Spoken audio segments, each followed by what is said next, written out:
ಮಹದಾಯಿ ಯೋಜನೆಗೆ ಮತ್ತೆ ಗೋವಾದಿಂದ ಖ್ಯಾತೆ ತೆಗೆಯಲಾಗಿದೆ. ಗೋವಾದಿಂದ ಕಿತಾಪತಿ ಮಾಡಲಾಗಿದೆ. ನ್ಯಾಯಾಧೀಕರಣದಲ್ಲಿ ಈಗ ಮಧ್ಯಂತರ ಅರ್ಜಿ ಸಲ್ಲಿಸೋದಕ್ಕೆ ಸಿದ್ಧವಾಗ್ತಾ ಇದೆ. ಗೋವಾ ಸಿಎಂ ಮೇಲೆ ಕರ್ನಾಟಕ ಸರ್ಕಾರ ಸಹಜವಾಗಿ ಕೆಂಡಾಮಂಡಲವಾಗಿದೆ. ಆಕ್ರೋಶವನ್ನು ವ್ಯಕ್ತಪಡಿಸ್ತಾ ಇದೆ ರಾಜ್ಯ ಸರ್ಕಾರ. ಗೋವಾ ಸಿಎಂ ಮೇಲೆ ಕರ್ನಾಟಕ ಸರ್ಕಾರ ಕೆಂಡಾಮಂಡಲವಾಗಿದೆ. ಗೋವಾ ಸಿಎಂಗೆ ಫೆಡರಲ್ ಸಿಸ್ಟಮ್ ಮೇಲೆ ಗೌರವವಿಲ್ಲ. 28 ಸಂಸದರ ಜೊತೆಗೆ ಕೇಂದ್ರ ಸಚಿವರನ್ನ ಭೇಟಿ ಆಗ್ತೀನಿ. ಗೋವಾ ವಿರುದ್ಧ ಡಿಸಿಎಂ ಡಿಕೆ ಶಿವಕುಮಾರ್ ಉಪಮುಖ್ಯಮಂತ್ರಿಗಳ ಆಕ್ರೋಶದ ಮಾತಿದೆ.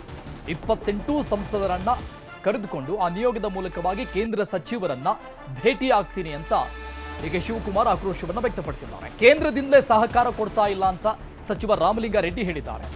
ರಾಜ್ಯ ಬಿಜೆಪಿಯವರು ಈ ಬಗ್ಗೆ ಮಾತಾಡಬೇಕು ಅಂತ ಸಚಿವ ಈಶ್ವರ್ ಖಂಡ್ರೆ ಅವರು ಕೂಡ ಹೇಳಿದ್ದಾರೆ. ಮಹದಾಯಿ ವಿಷಯದಲ್ಲಿ ಒಗ್ಗಟ್ಟು ಬೇಕು, ಪಕ್ಷಾತೀತವಾಗಿ ಒಗ್ಗಟ್ಟಿರಬೇಕು ಅಂತ ಸಚಿವ ಎಚ್.ಕೆ. ಪಾಟೀಲ್ ಮಾತನಾಡಿದ್ದಾರೆ.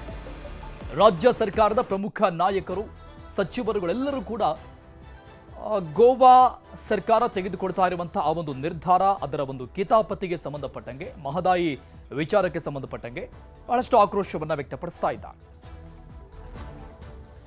ಟೆಂಡರು ಕರೆದಾಗಿದೆ, ಕೆಲಸನೂ ಶುರು ಮಾಡಬೇಕು. ಬರೀ ಫಾರೆಸ್ಟು ಅವ್ರದ್ದು ಸ್ವಲ್ಪ ಒಂದು ಕ್ಲಿಯರೆನ್ಸ್ ಬೇಕು ಅಂತಿತ್ತು. ಅವರು ನಮ್ಮನ್ನು ನೋಟಿಸ್ ಕೊಟ್ಟಿದ್ದರು, ಎಲ್ಲೂ ಕೆಲಸ ಮಾಡಬೇಡಿ ಅಂತ ಹೇಳಿಲ್ಲ. ಆ ನೋಟಿಸ್ನ ಅವ್ರು ಏನು ಬೇಕಾದ್ರೂ ಮಾಡ್ಕೊಳ್ಳಿ, ನಾವು ಹಾಕಿರೋಂಥ ಸುಪ್ರೀಂ ಕೋರ್ಟಲ್ಲಿರುವಂಥ ನಮ್ದು ಏನೋ ಒಂದು ಕೆಲವು ನೋಯಿಂಗ್ಲಿ ಅನ್ನಂಗ್ಲಿ ಹಾಕಿದ್ರು ಅದನ್ನ ವಿಡ್ರಾ ಮಾಡ್ತೀವಿ. ನಮ್ಮ ಕೆಲಸ ನಾವು ಶುರು ಮಾಡ್ತೀವಿ.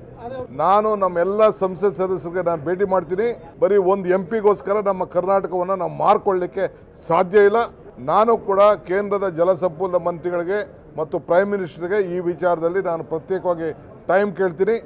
ಅವರೆಲ್ಲರೂ ಕರ್ಕೊಂಡು ಹೋಗಲಿಕ್ಕೆ ಪ್ರಯತ್ನ ಮಾಡ್ತೀನಿ. ಎಲ್ಲರೂ ಬರದೇ ಹೋಗಲಿ, ಬಹುಶಃ ಎಲ್ಲರೂ ಬರ್ತಾರೆ ಅಂತ ನನಗೆ ನಂಬಿಕೆ ಇದೆ.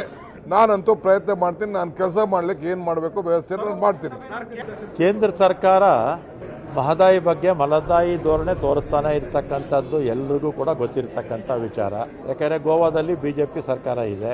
ಆಮೇಲೆ ಕೇಂದ್ರ ಸರ್ಕಾರ ಇದುವರೆಗೂ ಕೂಡ ಮಹದಾಯಿ ವಿಚಾರದಲ್ಲಿ ಕರ್ನಾಟಕದ ನಮಗೇನು ನೀರು ಹಂಚಿಕೆ ಆಗಿದೆ ಅದನ್ನು ಉಪಯೋಗಿಸ್ಕೊಳ್ಳೋದಕ್ಕೂ ಕೂಡ ನಮಗೆ ಅನುಮತಿ ಕೊಡ್ತಾ ಇಲ್ಲ. ಗೋವಾ ಮುಖ್ಯಮಂತ್ರಿಗಳು ಏನು ಅವರ ವಿಧಾನಸಭೆಯಲ್ಲಿ ಮಹದಾಯಿ ಯೋಜನೆಗೆ ಕೇಂದ್ರದ ಅರಣ್ಯ ಪರಿಸರ ಇಲಾಖೆ ಅನುಮತಿ ಕೊಡೋದಿಲ್ಲ ಅಂತ ಹೇಳಿದ್ದಂಥದ್ದು ನಾನು ತೀವ್ರವಾಗಿ ಖಂಡಿಸ್ತೇನೆ. ನಮ್ಮ ಪ್ರಸ್ತಾವನೆ ಇವತ್ತು ಅರಣ್ಯ ಪರಿಸರ ಹವಾಮಾನ ಬದಲಾವಣೆ ಇಲಾಖೆ ಕೇಂದ್ರಕ್ಕೆ ಕಳಿಸಿದ್ದೇವೆ. ಇದು ಕರ್ನಾಟಕ ರಾಜ್ಯದ ರೈತರ ಮೇಲೆ ಒಂದು ದೊಡ್ಡ ಕೇಂದ್ರದ ಪ್ರಹಾರ ಅಂತ ಹೇಳಬಹುದು. ಇದೇ ರೀತಿ ಅನ್ಯಾಯ ಆಗಿದ್ದರೆ ಫೆಡರಲ್ ಸ್ಟ್ರಕ್ಚರ್ಗೆ ಧಕ್ಕೆ ಆಗ್ತದೆ.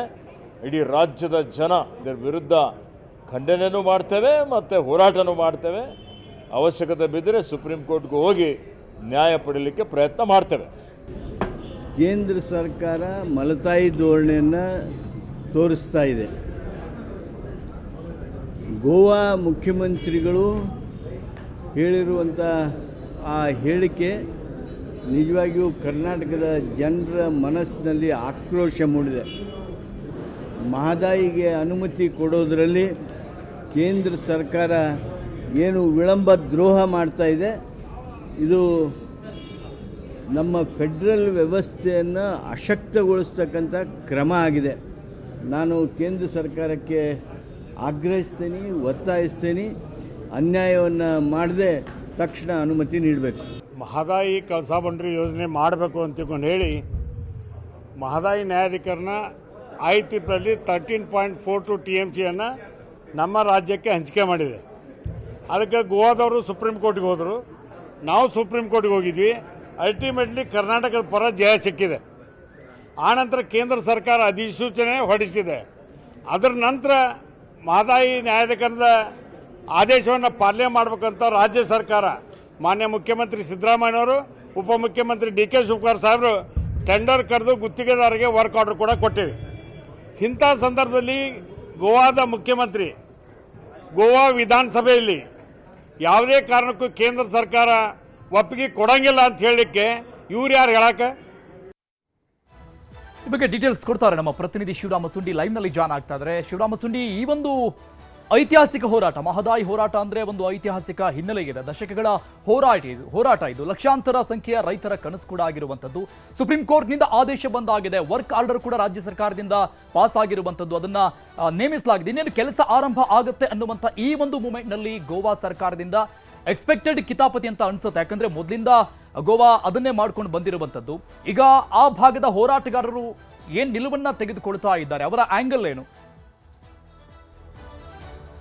ಅರುಣ್, ಇದು ಏನು ಗೋವಾ ಇದೆ ಮೊದಲಲ್ಲ ಮತ್ತು ಇದು ಕೊನೆನೂ ಅಲ್ಲ ಅಂತ ಹೇಳ್ಬೋದು. ಅಷ್ಟರ ಮಟ್ಟಿಗೆ ಪದೇ ಪದೇ ಖ್ಯಾತೆ ತೆಗೆಯುವಂತಹ ಕೆಲಸವನ್ನು ಗೋವಾ ಸರ್ಕಾರ ಮಾಡ್ತಾ ಇದೆ ಮತ್ತು ಗೋವಾ ಜನಪ್ರತಿನಿಧಿಗಳು ಮಾಡ್ತಾ ಇದ್ದಾರೆ. ಇಲ್ಲಿ ಈಗಾಗಲೇ ಏನಂದರೆ, ಈಗ ಕುಡಿಯುವ ನೀರಿನ ಸಂಬಂಧಪಟ್ಟಂಗೆ ಈಗಾಗಲೇ ಏನು ಅನುಮತಿ ಕೊಟ್ಟಿದೆ ಮತ್ತು ಏನು ಮಹದಾಯಿ ನ್ಯಾಯಾಧೀಕರಣದಲ್ಲಿ ಏನು ನೀರು ಸಹ ಅಲೋಕೇಶನ್ ಆಗಿದೆ. ಜೊತೆಗೆ ಏನಂದರೆ ಈಗಾಗಲೇ ಸುಮಾರು 3 ವರ್ಷ ಆಗ್ತಾ ಬಂತು. ಏನು DPR ಏನು ಸಿದ್ಧಗೊಂಡಿತ್ತು ಅದಕ್ಕೆ ಕೇಂದ್ರ ಸರ್ಕಾರ ಸಹ ಅನುಮತಿ ಕೊಟ್ಟಿದೆ. ಇಂತಹ ಸಂದರ್ಭದಲ್ಲಿ ಕೇವಲ ಪರಿಸರ ಇಲಾಖೆ ಅನುಮತಿ ಮಾತ್ರ ಬಾಕಿ ಇದೆ.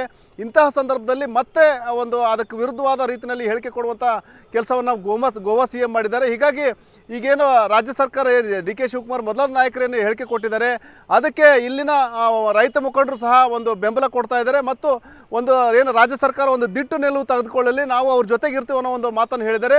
ಮತ್ತು ಇಲ್ಲೇನು ಈಗೇನು ಪದೇ ಪದೇ ಖ್ಯಾತೆ ಅಂತ ಬಂದಾಗ ಈಗೇನು ಹಿಂದೆ ಹುಲಿ ಕಾರಿಡಾರ್ ವಿಚಾರ ಬಂತು, ನಂತರ ಸೂಕ್ಷ್ಮ ವನ್ಯಜೀವಿಗಳಿದಾವೆ ಅನ್ನೋ ವಿಚಾರವನ್ನು ಏನು ಗೋವಾ ಸರ್ಕಾರ ಖ್ಯಾತೆ ತೆಗಿತು. ಈಗ ಏನೋ ಕೇಂದ್ರ ಸರ್ಕಾರದ ಮೇಲೆ ಗೂಬೆ ಕೂರಿಸುವಂಥ ಕೆಲಸ ಮಾಡ್ತಾ ಇದೆ. ಒಟ್ಟಾರೆ ಏನು ಪದೇ ಪದೇ ಅನುಮತಿ ಯೋಜನೆ ಅನುಷ್ಠಾನಗೊಳ್ಳೋದ ರೀತಿಯಲ್ಲಿನೇ ಖ್ಯಾತೆ ತೆಗೆಯುವಂಥ ಕೆಲಸ ಮಾಡ್ತಾ ಇದೆ.